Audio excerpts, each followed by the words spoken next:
everyone, and welcome again to Coast Connections. It's our pleasure to have with us today members from the Stephen Lewis Foundation in Toronto and also from Zambia.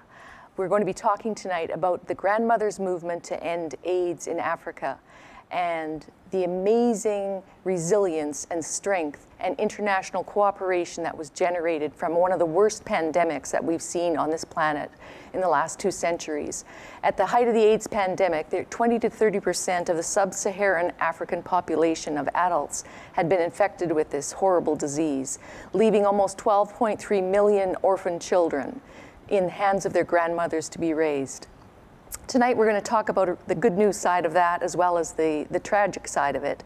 But we've got with us author Joanna Henry. Hello, Joanna. Hello. And Ida from Zambia. I'm not even going to attempt to say your last name, but I would love it if you would tell us your full name, Ida. It's so beautiful. Thank you. Ida Nambeya Mukuka. There you go. It's beautiful. It sounds like music. Joanna, Powered by Love. This is a tremendous book, and it's a tremendous Canadian story. It's a tremendous African story. It's a tremendous story about the resilience of the human spirit and how the power of connection can make such a difference at a grassroots level in the world. And as we begin today, we've just got the news that this is #2 on the Canadian nonfiction bestseller list, and it was just released October 10th. So congratulations to you. First-time author as well. So this is a huge milestone for you. Let's just walk back in time a little bit, Joanna, and tell us about the genesis of this book and take us back to how this came to be. The story's been 30 years in the making, but... That's true. The story has been 30 years in the making, but I think the story that is captured in Powered by Love is more like a decade in the making. Mm-hmm. So just to go back a little bit, this book is on the back it says it's the untold story of AIDS in Africa. And most people do not realize that at the heart of the pandemic in Africa, both at the time when it was at its crisis, back in the early 2000s when the adult generation was being targeted and dying, it was the grandmothers who were taking care of their adult children and nursing them because the health infrastructure couldn't handle the swell of patients. And as they did that, they were taking in their orphaned grandchildren as a result. And in this moment, Stephen Lewis was the UN Special Envoy for AIDS in Africa, and he was going through the communities and speaking with those who were operating at the grassroots. And they were the ones who were naming the grandmothers as the first responders, the grandmothers who were holding these communities together without resources, without any idea even as to what was hitting the communities at that time. And so there was, as he went around Canada and spoke about what was happening with the pandemic, there was this response that was coming from the Canadian grassroots, where he would go to communities and he would speak at universities or speak at in community halls, and afterwards it would be grandmothers across Canada that would come up and say, we have to do something. You know, these grandmothers are on their own out there. We have to do something. And so this prompted the foundation to bring them together to see if something new could be born in a response to the pandemic. And so in 2006, 100 African grandmothers came and met with 200 Canadian grandmothers from across Canada, and they spent 3 days listening to each other, telling each other's stories, and the Canadian grandmothers just listened. They just took it in, and the African grandmothers spelled out exactly what was happening, but also exactly what they needed. And instead of the Canadian grandmothers rushing around with good intentions to, raise funds or come up with ideas, they let the African grandmothers and the community-based organizations that were supporting them tell them how they wanted the funds raised and what they wanted them to do. And within a decade of that beginning, we've seen, with that sustained support that the Canadian grandmothers have raised over this decade, African grandmothers have moved from isolated survival to collective action. They are mobilizing for human rights, they are running for government, they are going for their state rights, and they're actually beating back the AIDS pandemic and have a huge body of expertise on all things to do with HIV and AIDS. And on the other side, these Canadian grandmothers that took this small campaign actually ballooned it into a movement that's 10,000 women strong. It's moving into Australia. It's moving into the UK. And so that's the impetus of this book, was it's time to go back and listen again and tell the story. But the story's not being told by us. I always flinch a little when you say your book, because it's not actually. It's a collection of women speaking. I, along with the photographer Alexis MacDonald and a number of others from the Stephen Lewis Foundation, visited 8 countries in Africa over a year, met with hundreds of grandmothers and took their stories, just heard from them. We took hundreds and hundreds of hours of interviews. This process was repeated across Canada, and then we took everything we had heard over that year and put it together in a collective narrative that is telling the story of this arc. And so that's powered by love, and it's an enormous privilege to be a part of it. And yeah, I guess that's the impetus. Well, the title itself, Powered by Love, at the launch today, you mentioned that the word love is sometimes, butterflies and rainbows. Yeah. And when one is reading this book and learning about the grandmothers and the women in Africa who have this titanium spirit, this resilience, this incredible steely determination that they are going to get through this. And out of their isolation and grieving, they found that there was these other points of light here in Canada that were willing to reach out and help them. And I just love the power of connection that this book embodies. And I love seeing this all in action again at a grassroots local level here in Canada, how the grandmothers groups are raising funds to help the grandmothers in Africa. And Ida, you've been on the ground there in Africa where the funds hit literally where the money hits the road. And what have you seen? In what ways is this funding used at a very local level? And I know as a senior advisor with the Stephen Lewis Foundation, you have visited many of these grassroots communities to speak directly to those that are benefiting from these funds. What have you seen, Ida?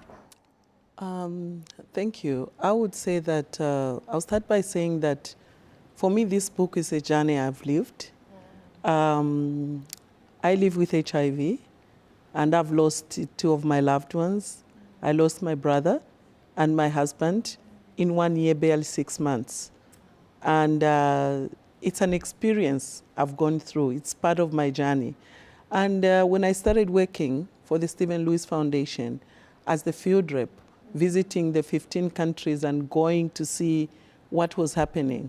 In the beginning, there was so much trauma in the communities because of the way HIV came into our communities. It came with a lot of confusion. And there was so much stigma and discrimination, isolation and fear. I think we were not scared of dying of HIV.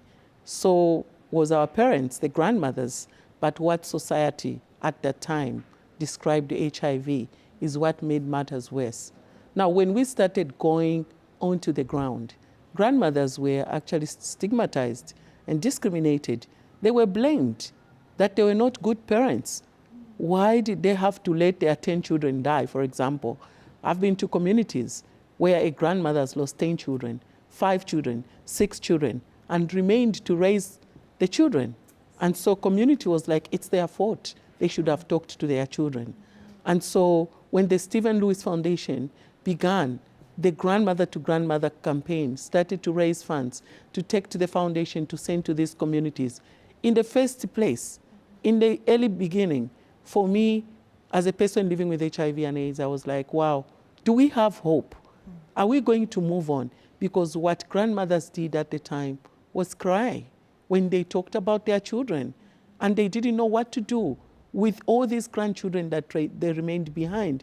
They didn't know whether the Stephen Lewis Foundation will go, how long will it go to be able to support us, to be able to put these children again in school, give them food, because they had done their parenting already, and now they were coming in to be parents again. Mm-hmm. And so the journey looked like it was such a long journey.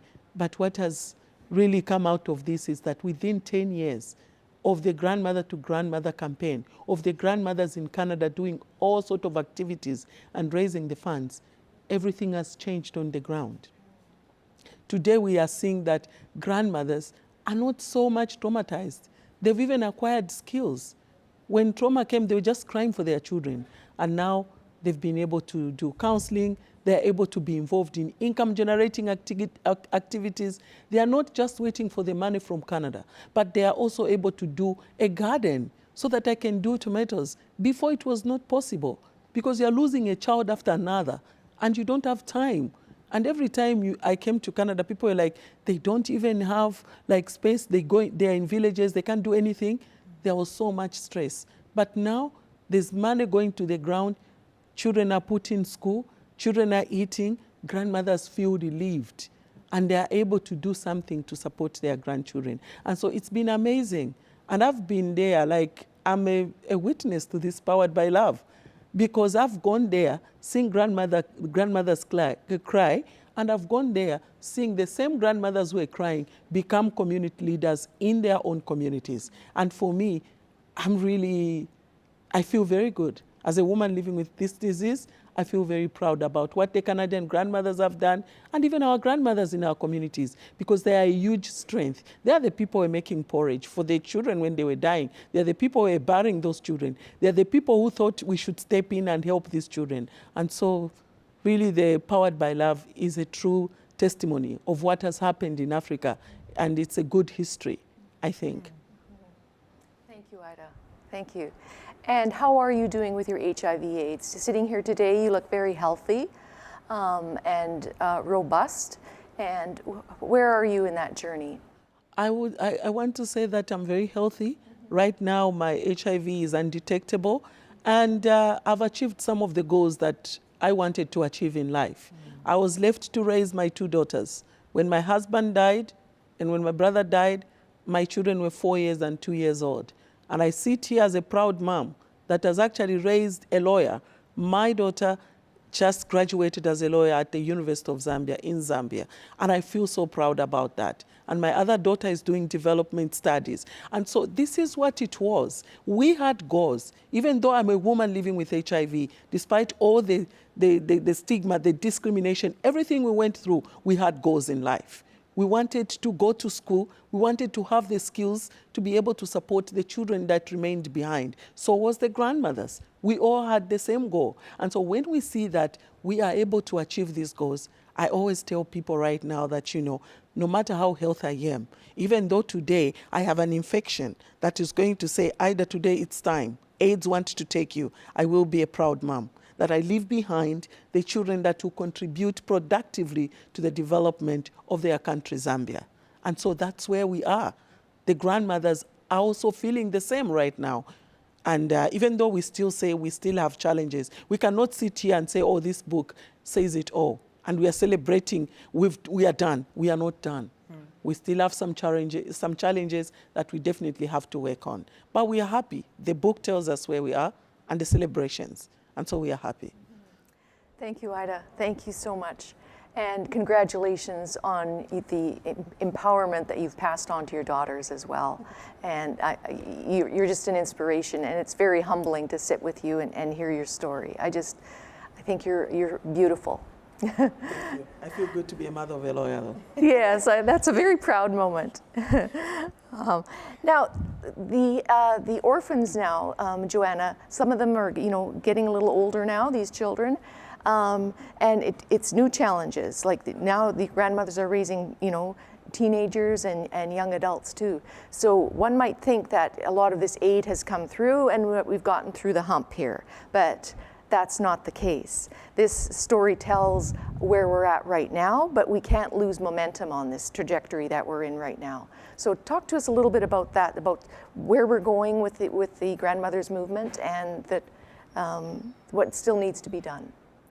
I think the most exciting aspect of the development, solidarity, cooperation model that is captured and named in this book is this idea that the reason why the grandmothers in Africa have been able to move from getting the basic needs for their children met, getting them in school, all of these holistic programs that require a lot, both health care and education and housing and food security and income generating. You think that would be quite enough. But once their families were okay, they also needed to address what were the things that were keeping HIV in their communities, rooted in their communities. And so because these grandmothers had access to sustained funding year after year after year through the work of the Canadian grandmothers who just kept going. They made a pledge in 2006. The Canadian grandmothers said,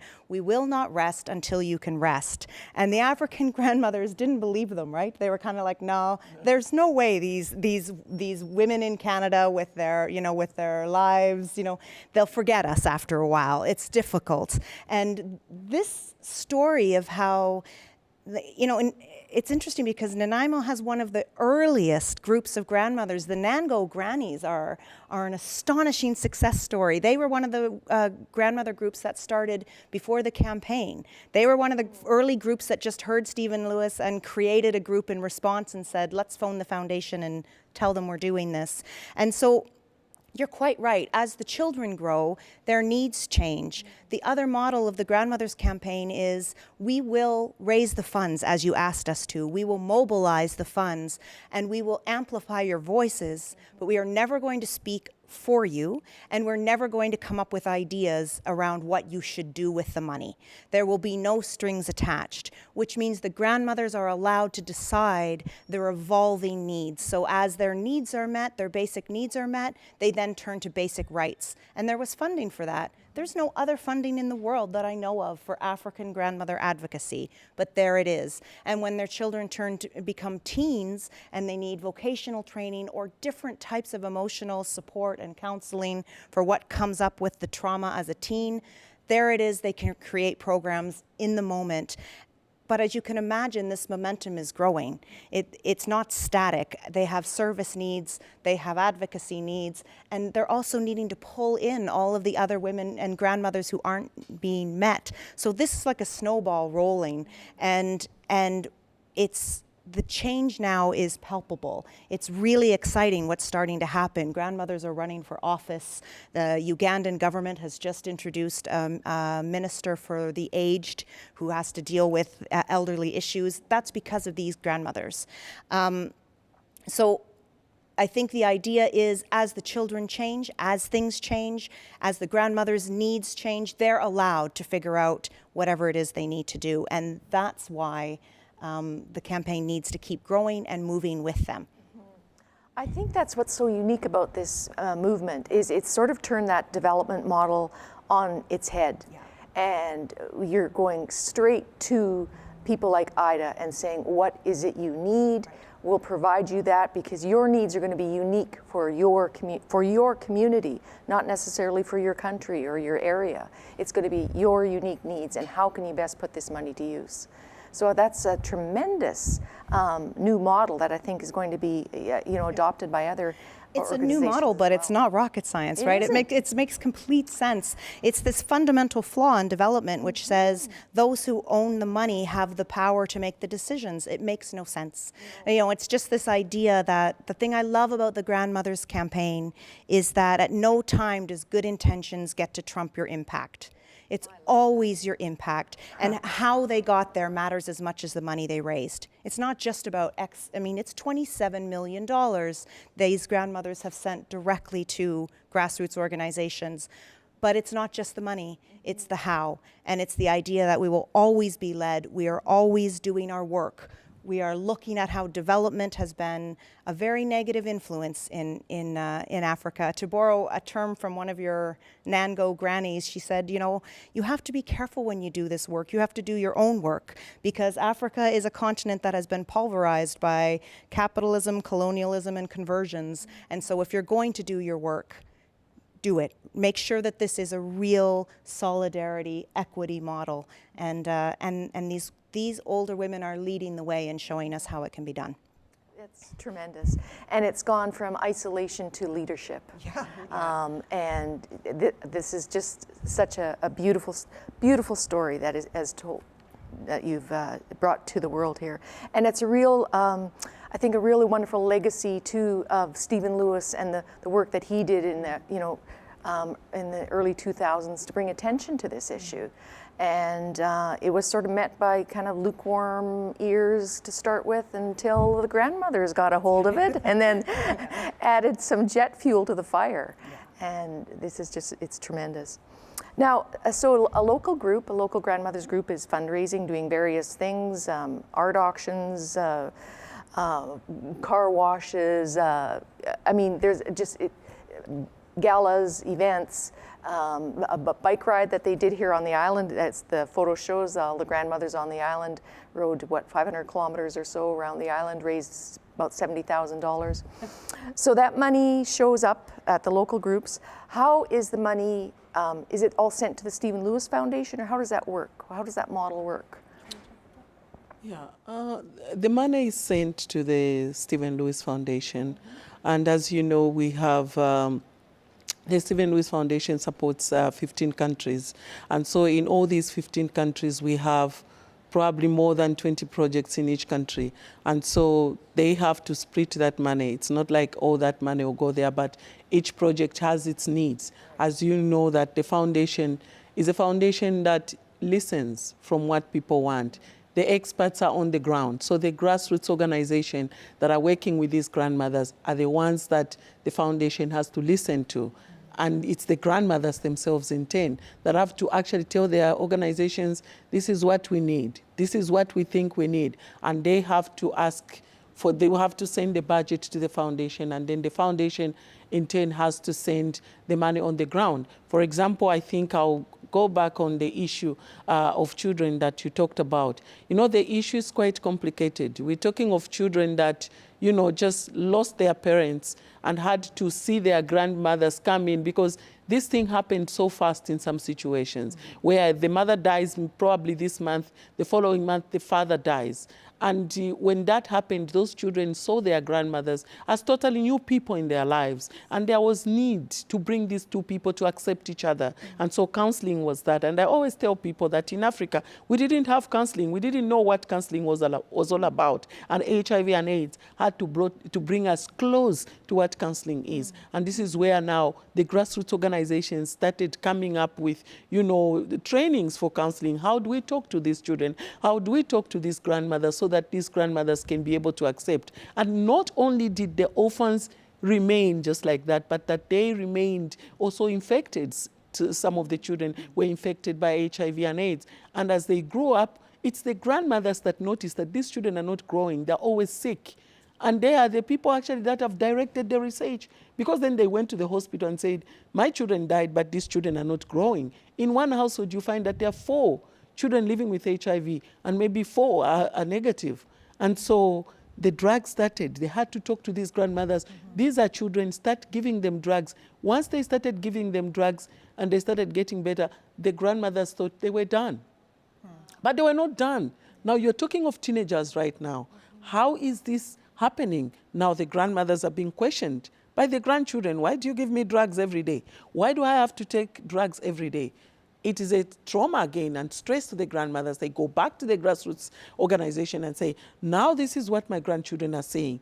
What am I going to do? They start to shake. Probably if I tell this grandchild that you have HIV, this child will probably commit suicide, or this child will definitely be upset and all that. And so this is work. It's ongoing work. And so when the money is taken to the foundation, probably the grassroots organization will come up with an initiative to say, okay, we have to have now a support group and counseling to be able to see how we reconcile these grandmothers and grandchildren, because now the grandmothers are being questioned by the grandchildren. How do we do that? So you need money to pay the counselors, the people that are going to counsel those children, so that they understand their situation, they accept, and it is necessary, it is important. Because if those children don't know they have HIV, then we are talking of infections continuing. And so we still have a lot that we have to go through. And even coming to the Powered by Love, we still have some cultural practices that we really need to fight in some communities. For example, in this book, you will be able to read some of the stories where the grandmother's his husband dies, and they automatically want to give that grandmother another husband. because it's a tradition. You have to accept another man. Whether that man has HIV or not, you have to. And so these grandmothers have come together in Africa to be able to say no to this cultural practice. It's not a good cultural practice. And because they are doing that, they also have to prepare the environment of the grandchildren who are coming.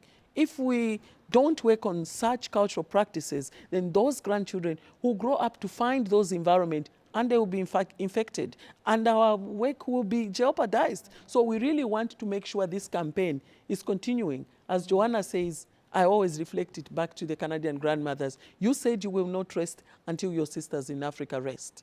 So we are still ongoing. This work is ongoing. This work is ongoing. Yeah. And this book will help fuel that work. Exactly. And 90% of the funds that are raised by the Stephen Lewis Foundation go directly into the hands of the grandmothers. Yeah. And this book as well, the profits from this book. So I would encourage all our viewers to go out and buy the book. Check out the website and other ways that viewers can support the foundation and support the grandmothers. And I just want to thank you both for the tremendous work that you're doing out there in the world to help this global village become more connected and healthier. And we wish you all the best of health, Ida, as you head back to Zambia. And Joanna, as you're finishing your 40-city book tour with this book launch, we wish you all the best, continued success. Thank you so much for gracing us with your presence today here at Coast Connections. And thank you for joining us. It's been a pleasure to have this story about the Grandmothers to Grandmothers Foundation delivered to you today. Thank you so much. We'll see you again next time on Coast Connections.